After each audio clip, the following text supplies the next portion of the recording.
and escalated her career from there. She now appears with frequency in Netflix documentaries and hosts podcasts. Can you hear me? Oh, you're good now. Well, you're echoing terribly. Oh no. Okay, never.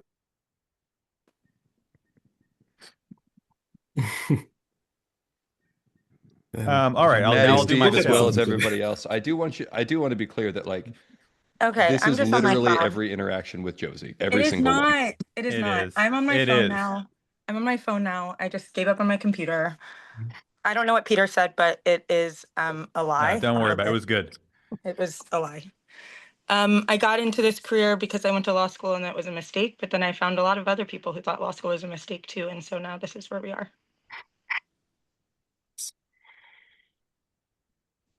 That's all I have. So I'm overwhelmed. I'm gonna try to make my computer work again, but keep going without me in the meantime. Pretty much same. I went to law school with Josie. I practiced law for a couple of years. I didn't much care for it, and transitioned like a couple different outlets over to journalism. I got started as a culture staff writer at GQ, where I worked with Maddie's spouse. And then I moved over to The Appeal, and now I am the editor-in-chief at Balls and Strikes.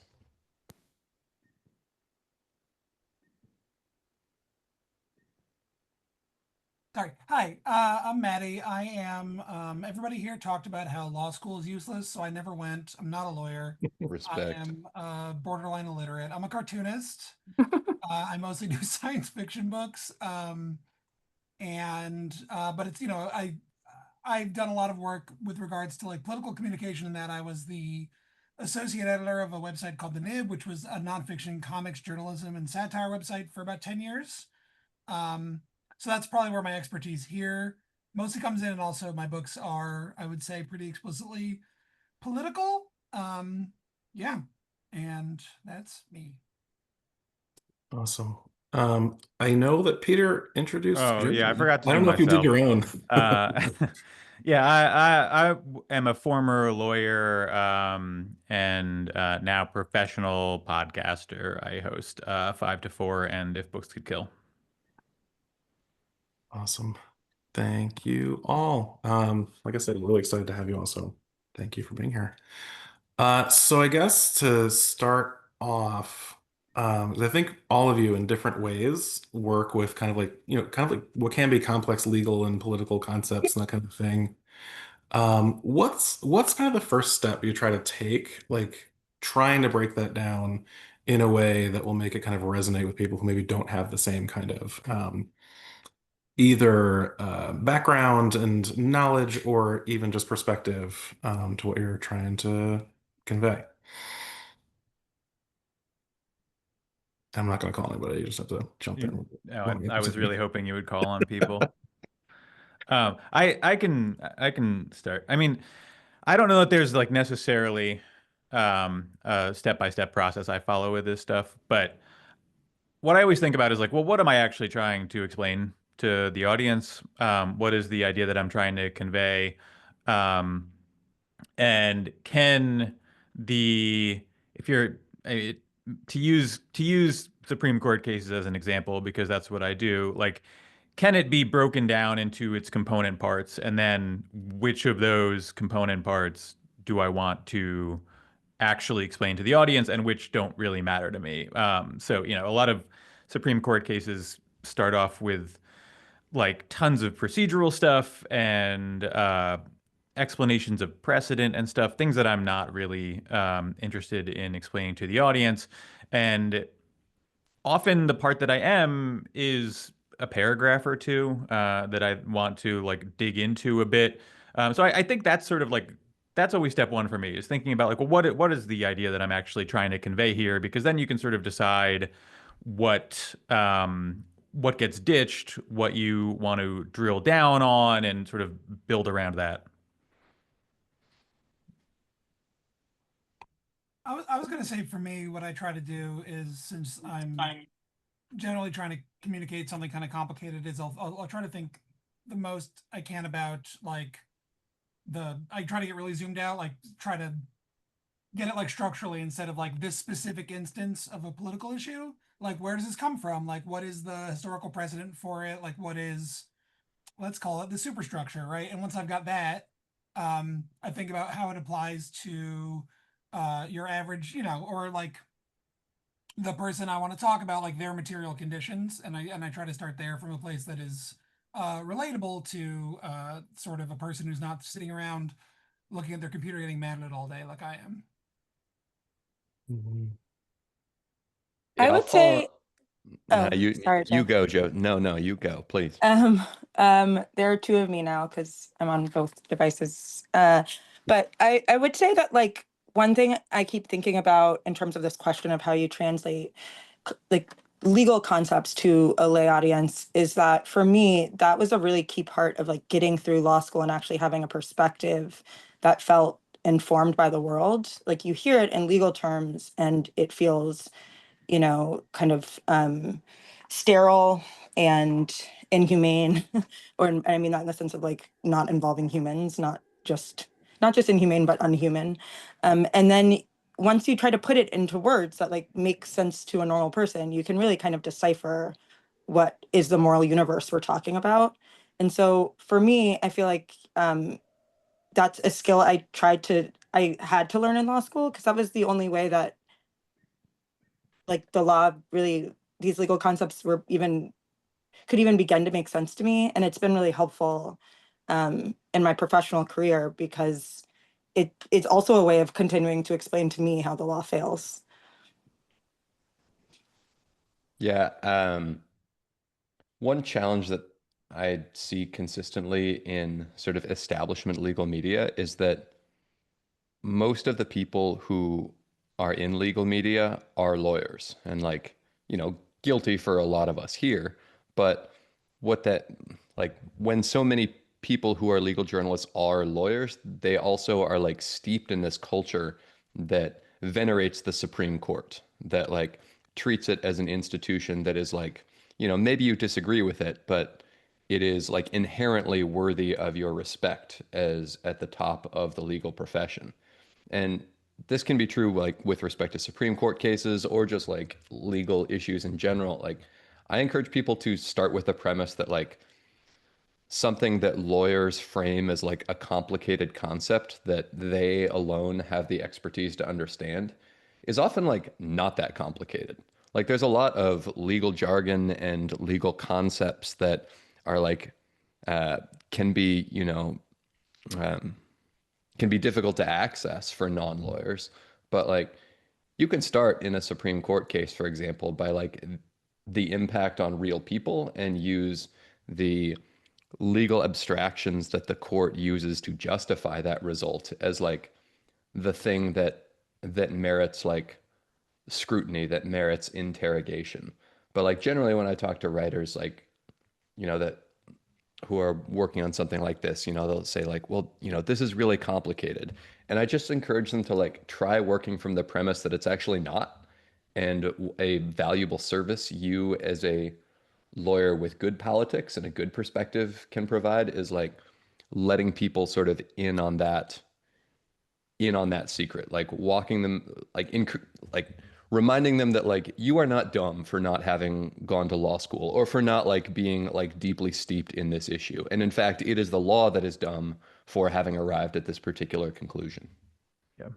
I think to build off that a little bit, there are a lot of things that are like complicated in ways that don't matter. Like First Amendment law is really complicated. It's like a notorious don't take that class in law school. And to use like defamation law as an example, right? The actual contours of defamation law can be relatively complex if you're trying to argue a case and like write briefs and whatever, depending on the context. But the actual issue in defamation law is like, well, it doesn't feel like it should be legal to lie about someone publicly, but also there's a First Amendment. So how do we balance that? And that's actually like really simple. And you don't need to get into the complex stuff all the time to help people understand stuff like that. Mhm. Yeah, I think those are all really important points. And it's something actually I think that like that I appreciate about like all of your work. We're just like um it's not just kind of like getting past the abstractions and whatever, but I think like there are a lot of times there are things that they're just like taken as a given, right? And like you don't even no one thinks about it, I think, I think of like some like read like some of Maddie's cartoons or whatever, and just like, oh yeah, that is weird that like even when it's presented as just kind of like, oh yeah, this is totally normal, let's do this, and just like it looks insane, like, but that's actually what we're living in. And like, I guess one thing I'd be curious about that, this wasn't a question, so sorry, but like, one thing is that I'd be curious about is just like, what are some of the ways that you all go about like actually identifying those things, like being the fish that is like aware of the water, like that kind of thing.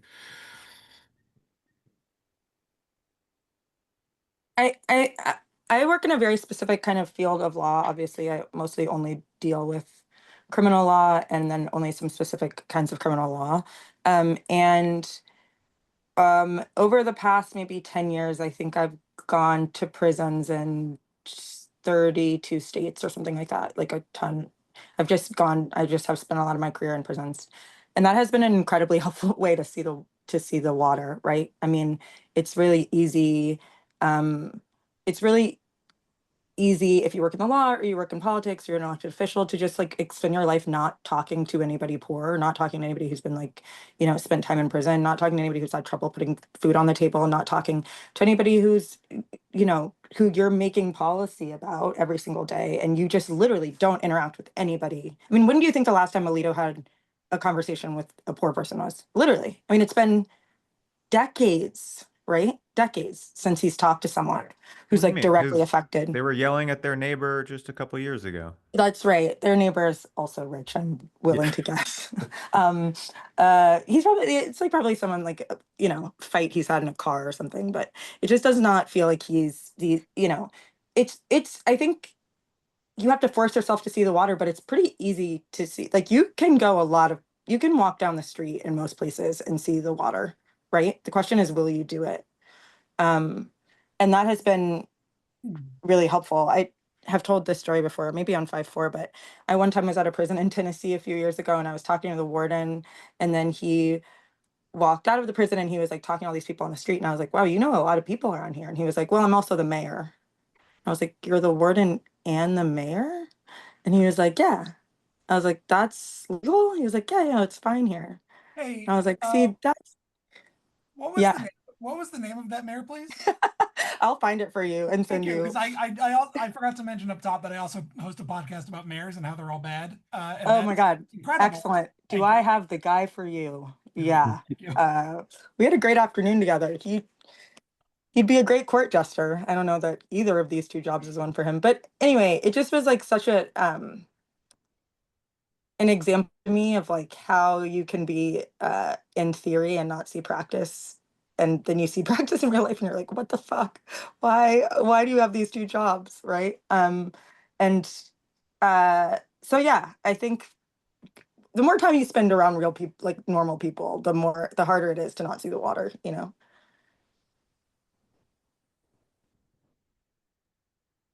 Yeah, I was gonna say this is where like it's very helpful that I'm like very involved in like stuff in my local community, so it's very easy to see what's going on, just like volunteering at the food pantry, or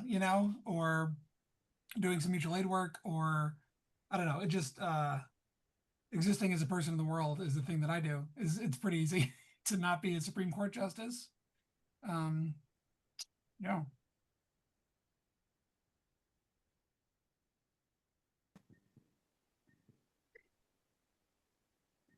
Sorry, I'm just catching the Joe Ganim thing. I'm sure Maddie is aware of Joe Ganim. We grew up He right was next on the to list, yeah. No, sorry, so that was funny. But anyway, if anyone else has thoughts there, but I think I don't know, just looking at the time. I'm gonna throw one of them at you here. So can you I think some of you touched on this a little bit earlier, but can you share maybe some examples of where like really telling a story with in this kind of work, as opposed to just presenting facts or presenting the law as it's stated, like has really made a difference in the way that you've presented something? I feel like this is for Josie. You go ahead, Peter. Lead the way. Okay, but then you're gonna swoop in with a much better uh anecdote, and it's gonna make me feel stupid. So, Really um, make me feel stupid. That's my favorite activity. Please go ahead.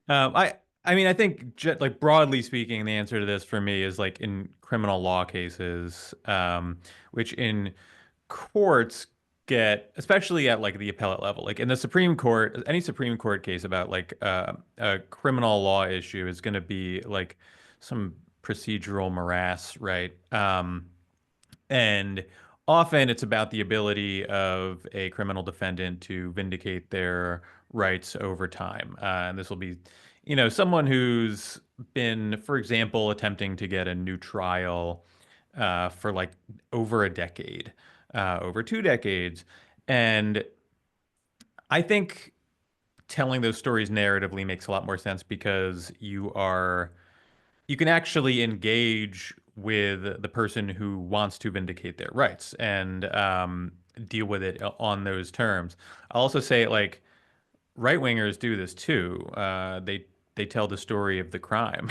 This is like how every Clarence Thomas criminal law opinion opens up with like a graphic depiction of the alleged crime, even though like the whole issue is like whether this person actually committed that crime.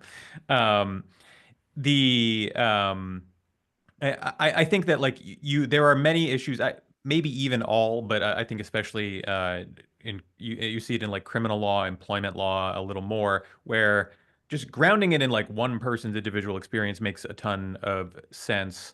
Not just because it's like narratively compelling, but because like this is the story of one person trying to vindicate their rights, and you need to actually engage with that story.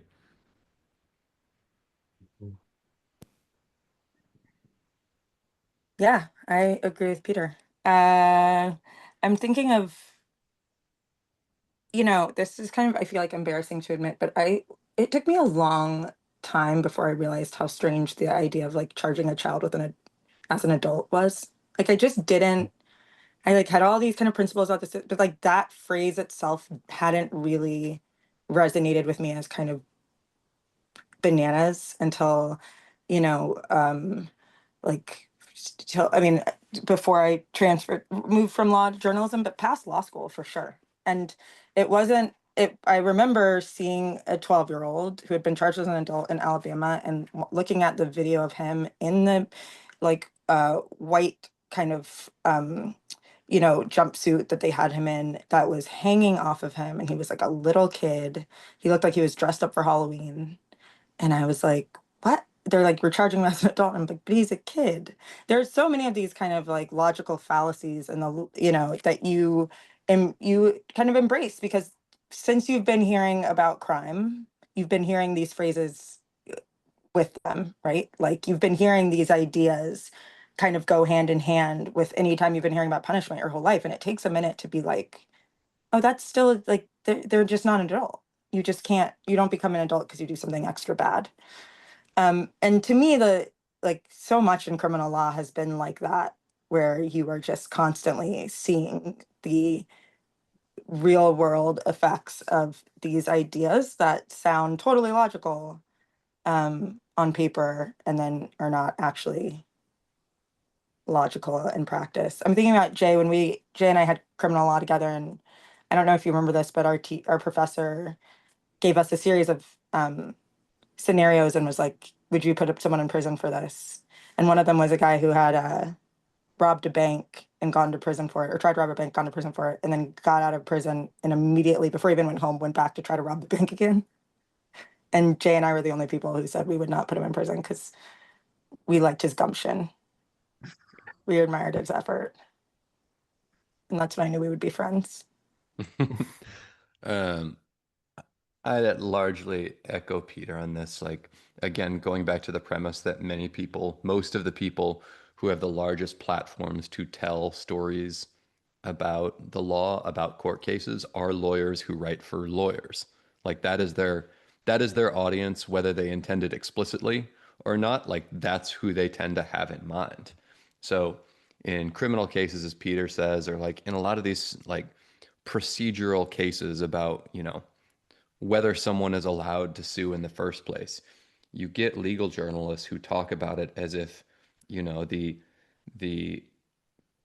the rules of civil procedure and their interpretations by federal courts are excuse me, are what matter, are what you need to understand. That's how we start. Like, how does this rule apply here?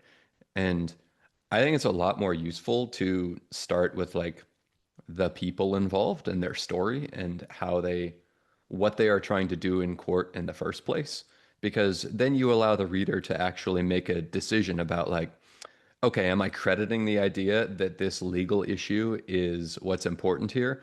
Or should I look at like this real person's struggle to, you know, get something resembling justice and say, hey, like relative to their real life situation, this like legalese is kind of a lot of bullshit that seems to me like like it should pale sort of in comparison in importance. And the last thing I would say is like, even if you do think that like a legal issue, like you start from the legal issue, you start from the legal rule or whatever, I would just submit that like that perspective is very well represented in legal media as it is. Like there is no shortage of lawyers turned pundits who will like, you know, do the Vox explainer of how the law works for you, like for you, you poor uneducated idiot. And like I just think there's value in like purposefully avoiding that framework because like I say, there is enough of that out there, and I think there's value in providing something different. Mhm. Yes.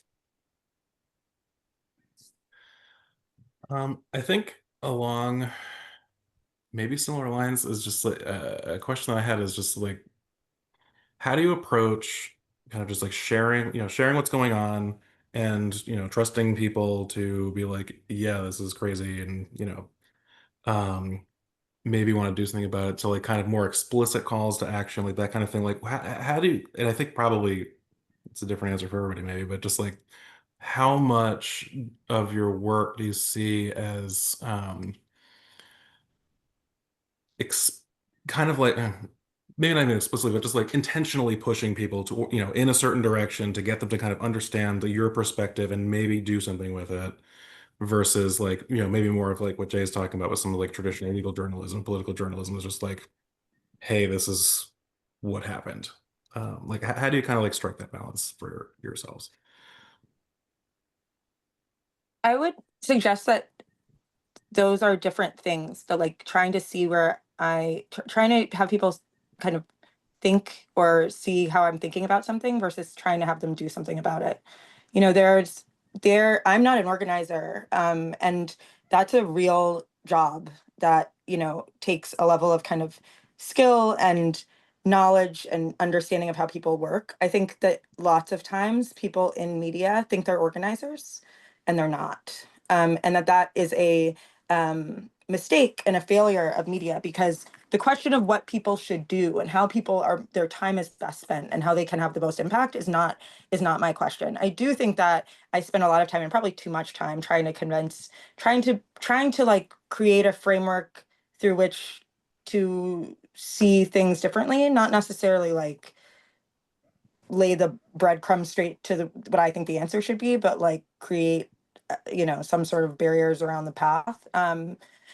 And I find that to be part of what the role is. But in terms of what people do with that information, I'm not the expert.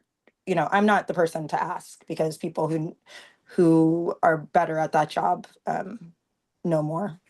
A lot of them are probably on this call. Yeah, it's like I think it's like very important to realize that you're not an activist when you're doing media stuff, and that's all downstream of what we do. In some cases, upstream of what we do. But you might hope that people will take what you say and like turn it into action in some way. But I think trying to compel it will generally backfire. I think that my goal, if we do like a 5 to 4 episode about, well, I shouldn't say an episode. Holistically, I think what I want is to like provide frameworks for people to interpret information that they see elsewhere, right? So like it's I don't know that I can ever that I could inspire someone to a particular course of action, but I bet there are probably people out there who now read a headline about a Supreme Court decision and just think, well, that's like right-wing political bullshit, right? And that's sort of like a win for us. I'd say that you've sort of like provided this, and I understand that was a very shallow example of this, but like you provided some sort of framework for people to interpret news they previously did not understand. And then they can, yeah, do with that information what they will. And there are people who are much better at turning that into action than we are. Yeah, I was just gonna say, in terms of like my experience, I spent a lot of time in the space of like editing political cartoons, and people have a real tendency to think that making or reading stuff that agrees with them is the same thing as doing something, and people tend to pat themselves on the back a lot, and there's a lot of like getting emails being like, wow, you really are doing the work or whatever. And it's like, no, like there's been long stretches of my life where I am doing, you know, more direct action things, and that's the work to me, not making books or comics or whatever. And I find it's important to keep those things very separated. Yeah, and I think like in the work itself, it's just I'm the only person on this call that does fiction, but like for me, it's I get really down on the ability for like the media or media in general to like change anything or do anything. And then I don't know, it's important to remember that like it's my responsibility as a person with like imagination to talk about how the world can be, you know, and not lead people by that. Like my perspective is my perspective, and that'll come through the work regardless of how I make it. So like sitting around like perfectly engineering the response is sort of it's a creative dead end, and I think people can smell it from like a mile away if you put it in the work. So it is just try to keep it out of your mind if you're making something like that. Yeah, I'll speak both like for how I think about it and how I would encourage people on this call to think about that question, which is, yeah, really understanding that you don't have to do everything. That telling the story is an essential first step, and you don't have to see it through to like a city ordinance getting passed or a bill passing through Congress. And like to give some examples of this, sometimes I'll have writers, write about something, an issue, something about which they're passionate, abolishing the third year of law school, getting rid of a certain aspect of the like bar entrance exam, for example. And they'll make a compelling case for why, and again, I'll just use this as an example, why the third year of law school is useless or counterproductive. And then they'll end it by saying like, in conclusion, we must abolish it. And I get like the instinct behind that. Like it feels like a good way to conclude, but I'm always just like, whoa, slow down. Like who is we and how do we abolish something? Like, and what I'm getting at there is like, that's a separate job. Somebody else is going to figure out like the way to implement the idea that you impart to them, like God willing, right? But by just like tossing it off in this essay that you're hoping like educates somebody and changes some mind about it, you actually do more harm than good by introducing questions that you don't answer. I think similarly, like this comes up when people want to write about Supreme Court reform. Like again, you get something like I get a lot of conclusions like we must not allow our legal system to be captured by these right-wing conservatives. We can do better than this. And again, I'm just like, sure, but like, who is we? And they have already captured it. So like, again, I just don't think you need to end. Not every like good idea that you have needs to have like a clear path forward. Understand that telling the story is like part of a process, and trust like both your work to be able to tell the story and other people who are better at other aspects of this than you to like carry the ball forward. Mm-hmm. I would just say that one of the problems with a lot of lawyers too, and a lot of people who write about the law, is that they think that they also have the opposite problem, which is that if they don't know how to fix it, they think it can't be fixed. Mm. right? And the truth is that whether or not we know how to fix it, we're not the people to fix it. And that the fact that we can identifying the problem without knowing the solution doesn't mean that identifying the problem isn't useful. It's incredibly useful. And so I think that that's like a major problem you see kind of in a lot of discourse, which was like, well, what's your idea? What could be better? It's like, I don't know, man. I have to imagine these are not our only options, you know? And that I think is really seductive and really seductive in law school, right? Because when you're like, well, why is it not like this? They're like, well, there's, you know, you kind of get trapped into feeling like it can't change, and it can. We built this place and we can unbuild it, right? Or we can build something new. Um, the we being the people who know how to do that, Jay. I know you just said don't say we, so fixing it. No, that's all great. And I think that like, I don't know. I know that's something that like I struggle with. I mean, Jay's given me that exact feedback before. You know, I'm just like, who's we? Like, why are you giving let's like get rid of this last paragraph where you're telling us what to do? Like, you're right. It's a different role to identify the problem. And I think that that's been kind of like what the through line through all of your responses. So yeah, I really appreciate that.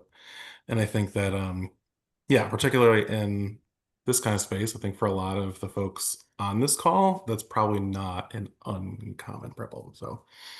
Uh, so yeah, appreciate y'all on that. So you all work, you know, at different times and like you know different formats and things like that. Like,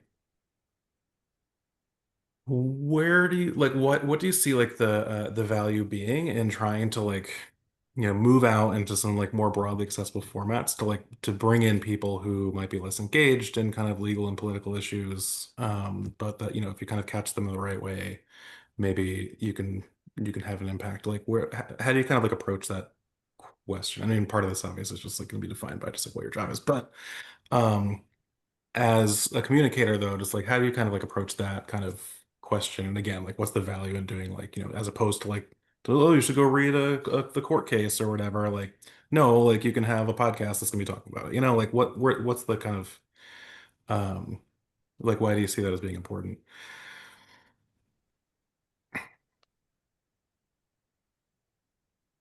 Maddie, I'd like to hear your thoughts on this as someone who Oh, like works in such I a mean, different yeah, I such mean, a for different me, medium than the rest of us. yeah, I mean, for me, it's sort of like I mean, I'm not going to go write a brief about a court case. That's just not what I know how to do. As I established already, I'm illiterate, but you know, I think it's important to just meet people where they are and to not. I mean, I think with politics generally, the law specifically, people tend to just get trapped in this hole of like it's complicated and I can't explain it to you. And if you're not an expert, I'm not going to listen to you if you don't know every little tiny thing. Like we're all not aware that half the legal profession is like adding vocabulary to get paid more per hour. Like we all know this. I know this. I know enough lawyers. Um, so for me, it's just sort of like there's meeting people where they are in terms of the medium that they're consuming this stuff in is really important in terms of actually getting it across because most people aren't reading I don't know, the SCOTUS blog or whatever. That's just not the part of most people's media diets because it is impenetrable on purpose. Um, so and, you know, and I think it's important to recognize that we're sort of like living in the vibes century. You know, like the actual factual Mm. like, needing to know 100% of all facts all the time is not true now. I mean, maybe it was never true. There was a brief moment where we all pretended it was true. It's kind of never been true in human history. So I think imparting sort of like using your expertise as someone who understands the stuff, not like I'm an expert, but I'm certainly more politically engaged than most authors I know, but like using your position as someone who understands these things to communicate in a way that is explicable or entertaining, I think is kind of necessary.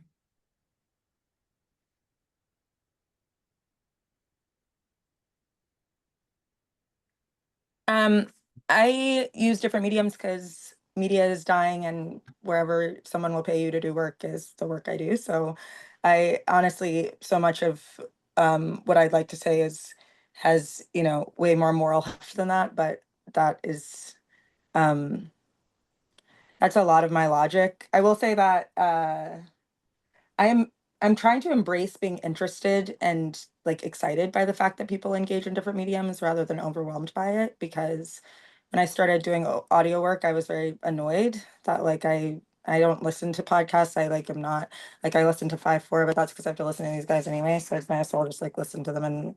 And so like there are like 3 podcasts I listen to. I'm not a big podcast person. I never was before I did Justice in America, and I was so annoyed at like how having to translate information that way. And then it's been really useful, right? That's like how a lot of people engage with work. They like it is. I do find that like having to reach people different ways has been very important for me figuring out how to communicate with people, because when you are communicating with them one way, you're not actually stretching your skill as far as it can go. So I think that has been a like hard learned lesson, but one that I'm trying to learn all the same.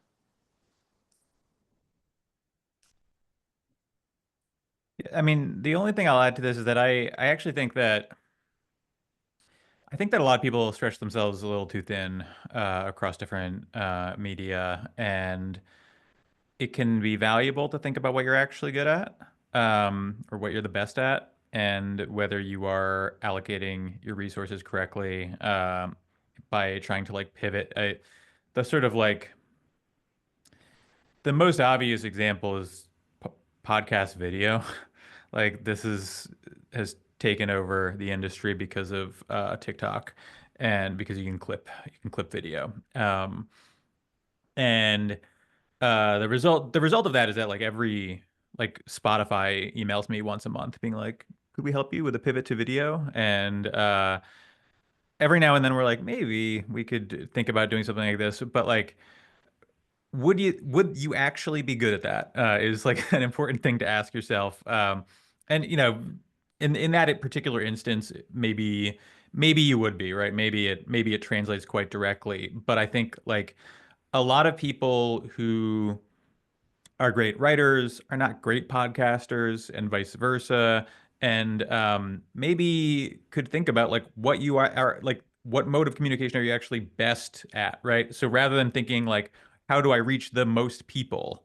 It's a little simpler to think like, what am I, how, like, what's my most effective mode of communication? Me personally, what am I talented at?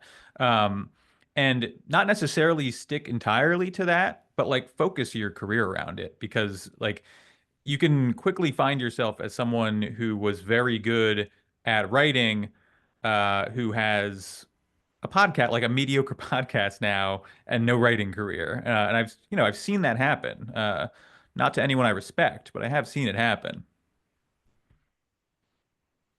I want to talk a little bit about like channels in particular, because like Josie, like I do think there's, you know, by and large, yes, like the splintering and breakdown of media is capital B bad, but I do think there's some opportunity there in that, as freelance rates go down, as uh, formerly prestigious outlets like pivot to soft fascism, things like that, like there can be fewer opportunities. It can feel like there's fewer opportunities to like get your ideas out there.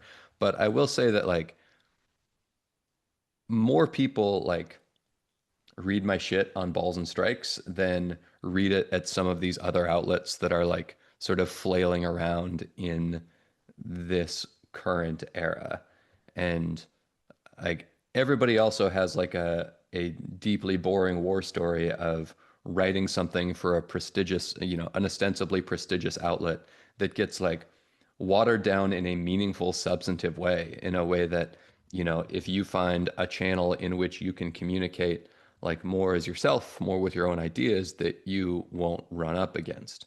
Again, I'm not necessarily saying this is easy, but I'm saying that like what seems, it used to be that like the pinnacle, the best way to get your ideas out there was like landing an op-ed in the New York Times.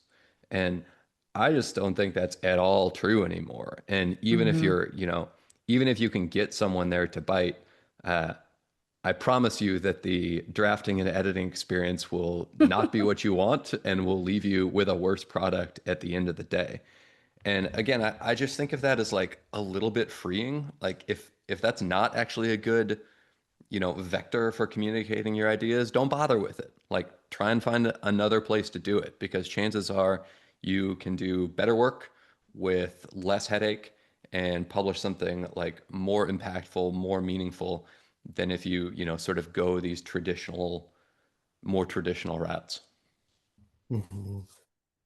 Yeah, no, I think that's a great point. I think just, as someone who does it just like every once in a while on the side, like that has definitely been my experience as well. I think that is important for folks to kind of consider. Um, so one thing, I think you've touched on some of this over the course of this conversation, but what are some of the like biggest challenges you face like in trying to do communication work around these issues? And how do you kind of deal with that?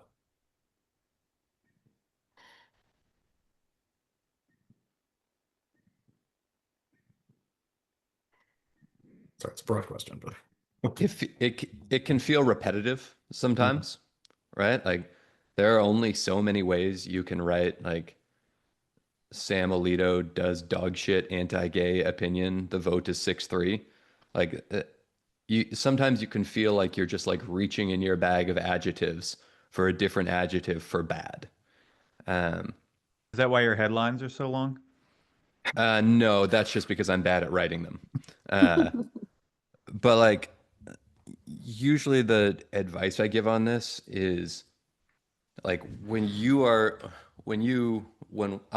one is covering the Supreme Court, like, or the legal system day to day, week in and week out, like most people aren't reading your work that way or encountering your work that way. They're encountering it like as a one-off, something that shows up in their feeds, so on and so forth. And just like understanding that you are writing for, you know, not somebody who reads every byline, but for someone for whom like your story may be their only exposure to the Supreme Court in a week, in a month, in a year. So like you don't actually have to worry that much about like feeling like you're rehashing something you wrote about 3 weeks ago. Like make sure that your idea when you remember that part of your job is making your ideas accessible for, you know, people who are encountering your work for the first time, it can sort of like relieve some of that anxiety, some of that burden, and like, just like help you actually do the work instead of getting in your own head about it. Yeah. I mean, I think the simplest challenge for most people in the sort of like independent media space is just money. The like, 5 to 4 is successful. Like I wouldn't say this has been like our problem or anything, but like you can watch very talented people, talented communicators and journalists struggle every single day. And the new media environment is sort of it's democratized in various good ways, but um the institutional money flow can't sustain everyone and isn't very interested in sustaining everyone. And I think that's the challenge for most people. I think that like, even if you're like even if, like, so for example, this year I started doing a newsletter, right? And um even though like I have these pre-existing platforms or whatever, it's like very obvious that when you start doing something like that, you are like you are not like being compensated like at like an hourly rate even close to what you would be for like the pod if you just like put it in for the podcast or whatever, like whatever other project you have, right? um there's a real problem in independent media where like everyone has to start basically making no money and then hoping that at one point it turns into money, that you just grow into a place where it's sustainable for you. Um, that is like a massive barrier to entry, right? I mentioned my newsletter because if I was just starting with no other projects, there's no way I'd be able to do it. It wouldn't make any practical sense at all. And I think that's where most people are. And you can, again, you can just like watch like extremely smart, sharp journalists write publicly about how like, yeah, I got laid off and now my income is zero and I have no one is hiring, right? Like that's the actual problem facing Mhm. independent media. Yeah. Yeah. I was going to say that Yeah. the NIT was shut down 3 times. Right. And for a long time, we were owned by Medium.com, and we had like 3 million monthly readers, and that wasn't enough for them to hold on to us. We were owned by Pierre Omidyar, one of the richest people to ever live. Didn't feel like giving us the paltry amount of money that we were using to make a sustainable publication. And then we were killed by the price of paper during the pandemic. Mhm. It killed the magazine, and and it's just I work for, my books come out now with a major publisher. If you work out the hours, I make less than minimum wage um on the books. Right. And it's just like the people that used to be interested in, this is why I talk about the vibes thing and not the whatever, because like no one's interested in actually funding journalism anymore.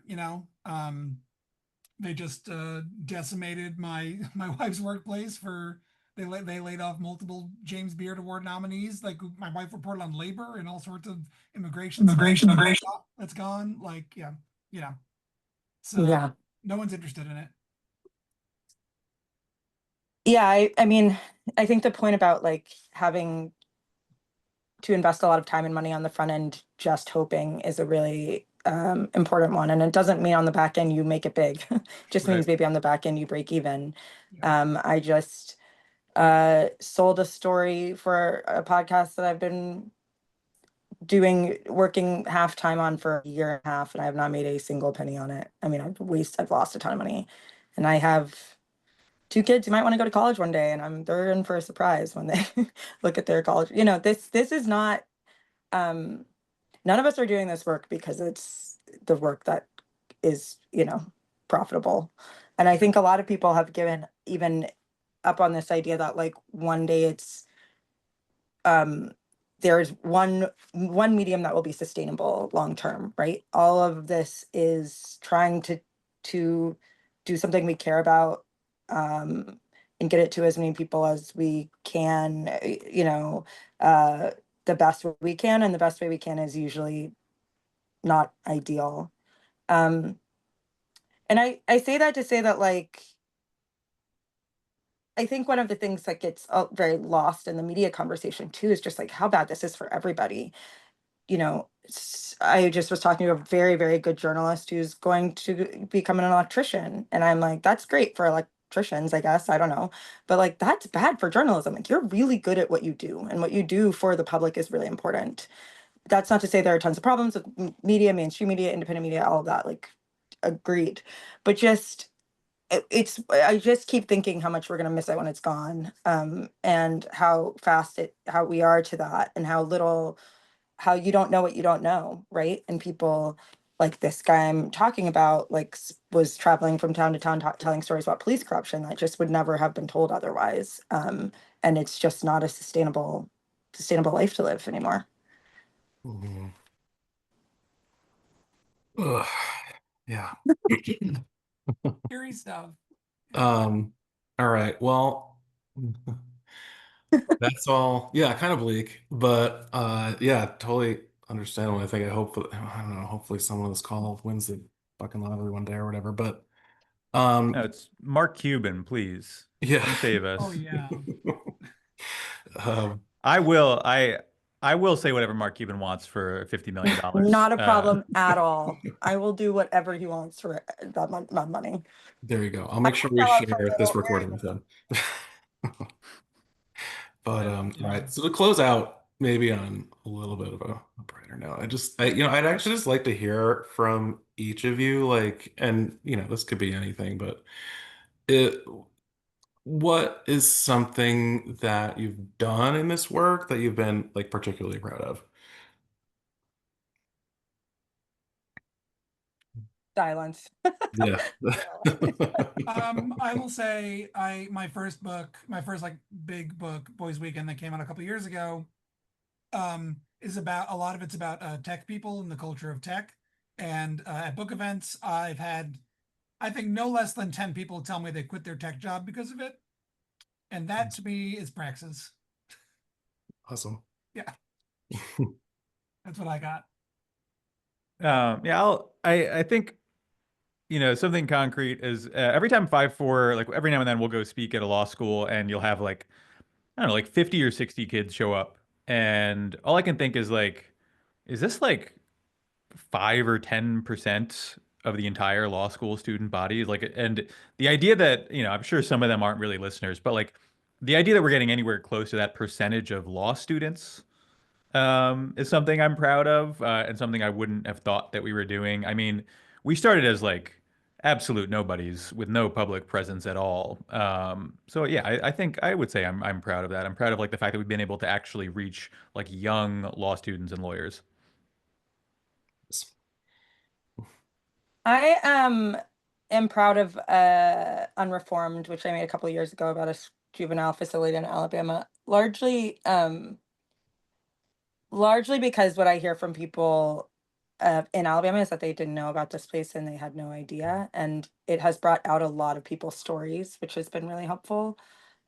Just and to tell a story 50 years later, you like the whole time I was doing it, I was like, who cares? Like this happened in the 60s, right? And it did matter. And it matters, I think, for the historical record. And I think that's why I keep thinking about this work, right? Is that I don't know who's gonna read it or listen today, but hopefully it's just a record of what actually happened, right? For later, for when there are no more people around to tell stories.